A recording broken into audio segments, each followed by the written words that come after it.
오늘의 말씀 창세기 44장 1절에서 13절 말씀입니다. 요셉이 그의 집 청지기에게 명하여 이르되 양식을 각자의 자루에 운반할 수 있을 만큼 채우고 각자의 돈을 그 자루에 넣고 또 내 잔 곧 은잔을 그 청년의 자루 아귀에 넣고 그 양식값 돈도 함께 넣으라. 그가 요셉의 명령대로 하고 아침이 밝을 때에 사람들과 그들의 나귀들을 보내니라. 그들이 성읍에서 나가 멀리 가기 전에 요셉이 청지기에게 이르되 일어나 그 사람들의 뒤를 따라가서 그들에게 이르기를 너희가 어찌하여 선을 악으로 갚느냐. 이것은 내 주인이 가지고 마시며 늘 점치는 데 쓰는 것이 아니냐. 너희가 이같이 하니 악하도다 하라. 청지기가 그들에게 따라가서 그대로 말하니 그들이 그에게 대답하되 내 주여, 어찌 이렇게 말씀하시나이까? 당신의 종들이 이런 일은 결단코 아니하나이다. 우리 자루에 있던 돈도 우리가 가나안 땅에서부터 당신에게로 가져왔거든. 우리가 어찌 당신의 주인의 집에서 은금을 도둑질하리이까? 당신의 종들 중 누구에게서 발견되든지 그는 죽을 것이오. 우리는 내 주의 종들이 되리이다. 그러면 너희의 말과 같이 하리라. 그것이 누구에게서든지 발견되면 그는 내게 종이 될 것이요 너희는 죄가 없으리라. 그들이 각각 급히 자루를 땅에 내려놓고 자루를 각기 푸니 그가 나이 많은 자에게서부터 시작하여 나이 적은 자에게까지 조사하매 그 잔이 베냐민의 자루에서 발견된지라. 그들이 옷을 찢고 각기 짐을 나귀에 싣고 성으로 돌아가니라. 온 땅에 기근이 심하여서 온 식구가 다 굶어 죽게 생길 그런 위기에 몰렸을 때, 물론 그거 자체로도 무척 견디기 힘든 고난이었지만 그래도 살다 보면 이럴 수도 있겠다 그렇게 생각했는지도 모르겠습니다. 왜냐하면 야곱의 집만 기근을 겪는 것이 아니었고 모든 사람들이 다 겪고 있는 그런 고난이었기 때문이었지요.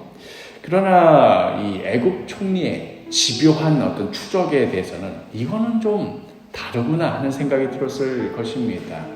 왜 다른 사람들은, 다른 곡식을 사려고 온 사람들은 그냥 늘 하던 대로 돈을 주고 곡식을 받고 그리고 집에 가고 이렇게 평범하게들 지나가는데 왜 우리들에게는 자꾸 이런 일들이 생기는가 하는 생각이 들었을 것입니다. 이제 다 끝났구나. 이제 오해가 다 풀렸구나. 이제 형제들 다 찾아가지고 곡식 사가지고 집으로 가기만 하면 되겠구나 하고 안심하는 순간 정말이지 생각지도 못했던 일, 아무리 생각해도 말이 되지 않는 일, 이 일이 벌어지고야 말았습니다. 오늘 본문 4절과 5절, 그들이 성읍에서 나가 멀리 가기 전에 요셉이 청지기에게 이르되 일어나 그 사람들의 뒤를 따라가서 그들에게 이르기를 너희가 어찌하여 선을 악으로 갚느냐. 이것은 내 주인이 가지고 마시며 늘 점치는 데에 쓰는 것이 아니냐. 너희가 이같이 하니 악하도다 하라. 황당하기 그지없는 일이었습니다. 상식적으로 애굽에까지 내려와서 아쉬운 소리 해가면서 굽신굽신거리며 최대한 잘 보이려고 애쓰는 그런 자신들이 무슨 다른 의도가 있어서 다른 사람도 아니고 애굽 총리의 물건을 건들겠는가. 그것도 그가 가장 귀하게 여기다는 그런 물건을 훔칠 생각이나 하겠는가. 심지어 전에 무슨 사고가 있어서 혹시 돈이 덜 지불됐나 싶어서 그 돈까지 따로 챙겨올 정도로 자신들은 정직하고 돈 거래에 있어서는 확실한 사람들인데 어떻게 이런 식으로 우리들을 매도하나 싶었을 것입니다. 그러나 상대는 애굽의 권력자였습니다. 그가 그렇다고 하는데 대항할 도리가 없었습니다. 자신들의 정직함을 증명해 보이는 수밖에 없었습니다. 9절에 당신의 종들 중 누구에게서 발견되든지 그는 죽을 것이요 우리는 내 주의 종들이 되리이다. 그렇게 해서 살기 등등해서 추격해온 애굽의 권력자들이 자신의 짐들을 뒤지기 시작하는데, 아니 이게 뒤지기 전에는 몰랐는데 막상 뒤지면서 이 장면을 보는데 이게 어디서 많이 본 장면인 겁니다. 그 옛날 어린 시절 아버지 야곱이 외삼촌 라반을 피해서 몰래 도망칠 때, 그때도 살기 등등해서 추격해온 자신들에게는 외할아버지죠. 외가 할아버지 라반과 그의 사람들이 왜 하필이면 그 라반이 가장 중요하게 생각하는 것, 그때는 이제 드라빔이었지요. 이걸 왜 훔쳐갔느냐면 말도 안 되는 누명을 씌워가지고 짐을 하나씩 뒤지기 시작하는데, 이때 이 광경을 우두커니 서서 지켜봐야만 했던 그때의 어린 소년들, 그들에게 있어서 세상에서 가장 무시무시한 일이 있다면, 지금도 자다가 악몽을 꾸면 어릴 적에 들었던 그 말 때문에 식은땀이 흐르게 만드는 트라우마와 같은 그 말이 무엇이었겠습니까? 너 뒤져서 나오면 죽는다. 이 말이었습니다. 다른 사람들은 그냥 평범하게 살다 보면 할 수도 있는 말이었는지는 모르겠지만, 이 형제들에게 있어서 이 말만큼은, 이 말 던지면 가슴이 철렁 내려앉는 그런 말입니다. 하여간에 놀다가 그러든지 장난치다 그러든지 아무 생각 없이 누가 툭 던지든 이 말만 나오면 심장이 덜컥 내려앉으면서, 그때 어릴 적에 라반에게 죽을까 파들파들 떨면서 자신들의 짐들이 뒤져지는 것을 지켜만 봐야 했던 어릴 적에 무서운 경험이 있습니다. 베냐민 빼고는 요셉까지 해서 다 경험했습니다.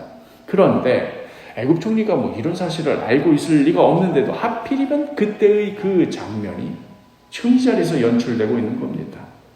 물론 자신들은 결백하기에 아무리 뒤져봐라 뭐가 나오겠나 하고 믿고 있는 구석이 있으면서도 막상 이 상황 자체가 주는 트라우마 때문에 식은땀이 나고 손이 부르르 떨려옵니다.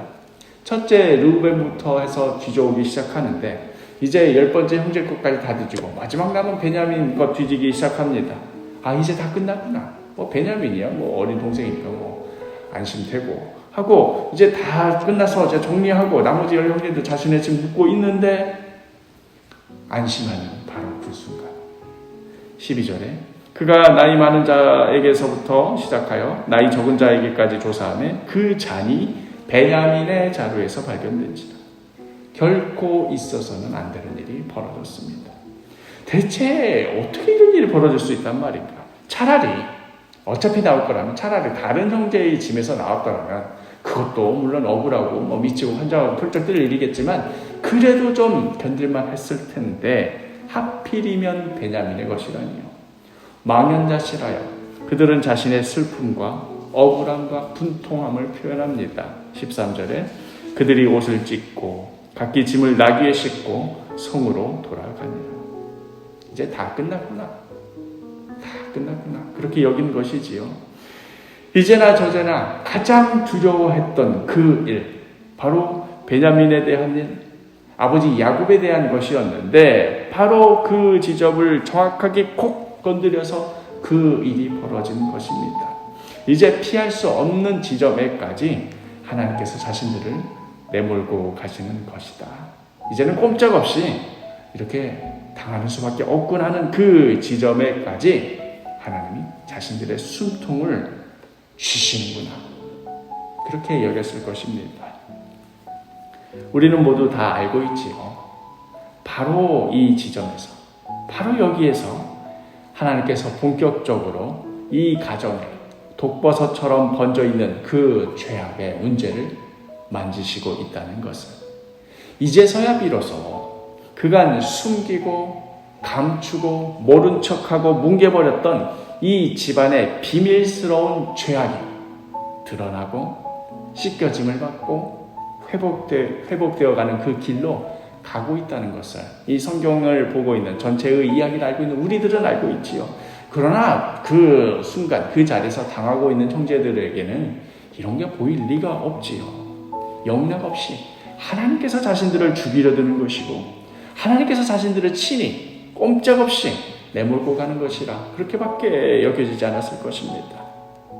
암세포를 잘라내기 위해 의사가 메스를 들고 다가올 때, 이게 치료의 과정이고 저 의사가 나를 살리려 하는구나 하는 것을 받아들이지 못하면 그 환자는 저 사람이 왜 흰 가운을 입고 칼을 들고 나에게 다가오는가, 그렇게 볼 수밖에 없듯, 하나님께서 우리의 인생을 치유하시고 우리의 치부를, 우리의 죄악을, 우리의 수치를 건드리실 때에 우리는 발버둥을 치며 펄쩍펄쩍 뛰게 됩니다.